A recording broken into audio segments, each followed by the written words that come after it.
Sobat Rowindo, ramai-ramai isu penggunaan hak angket DPR untuk membedah dugaan kecurangan pemilu tahun 2024. Usulan hak angket pertama kali disuarakan oleh Ganjar Pranowo.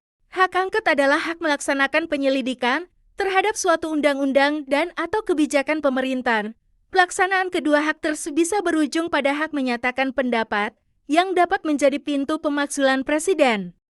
Hak angket wajib diusulkan minimal 25 anggota DPR dan lebih dari satu fraksi. Pengusulan hak angket harus disertai dokumen yang memuat setidaknya materi kebijakan dan atau pelaksanaan yang diselidiki dan alasan penyelidikan.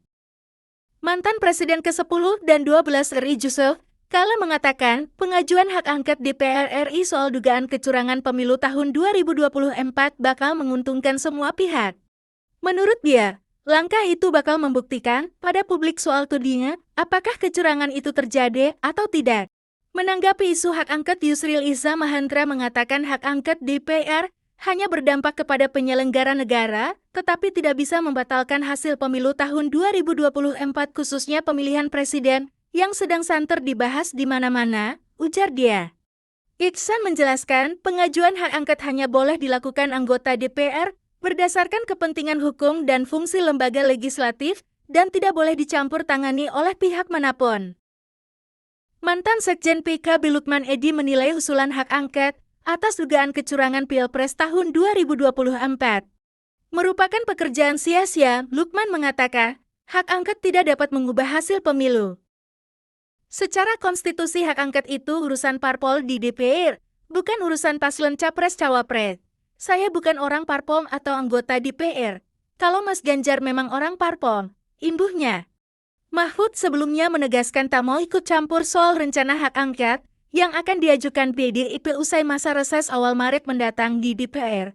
Dia menilai hak angket tak perlu membutuhkan dukungannya. Pakar Hukum Tata Negara Universitas Gadjah Mada UGM, Yans Arizona menyebut bahwa hak angket bukan merupakan jalan untuk menyelesaikan sengketa hasil pemilu.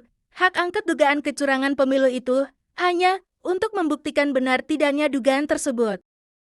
Jenderal Purnawirawan Gatot Nurmantio, juga Ketua Koalisi Aksi Menyelamatkan Indonesia, mengatakan kalau itu nggak bisa ya terpaksa parlemen jalanan nanti yang bekerja. Kan sayang kalau pakai parlemen jalanan, bisa terjadi kekacauan dan sebagainya. Tapi kalau hak angket ini berjalan, ini kan kita lihat saja nanti. Jadi kebenaran mana yang benar terjadi, sambung dia.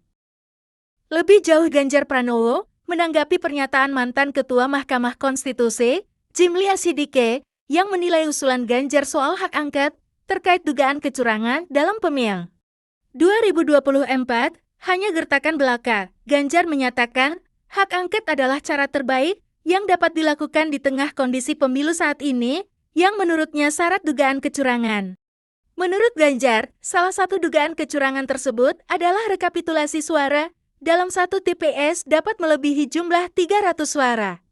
Ganjar mengaku tak mempermasalahkan komentar pihak-pihak yang menyebut usulannya terkait hak angket hanya gertakan belaka.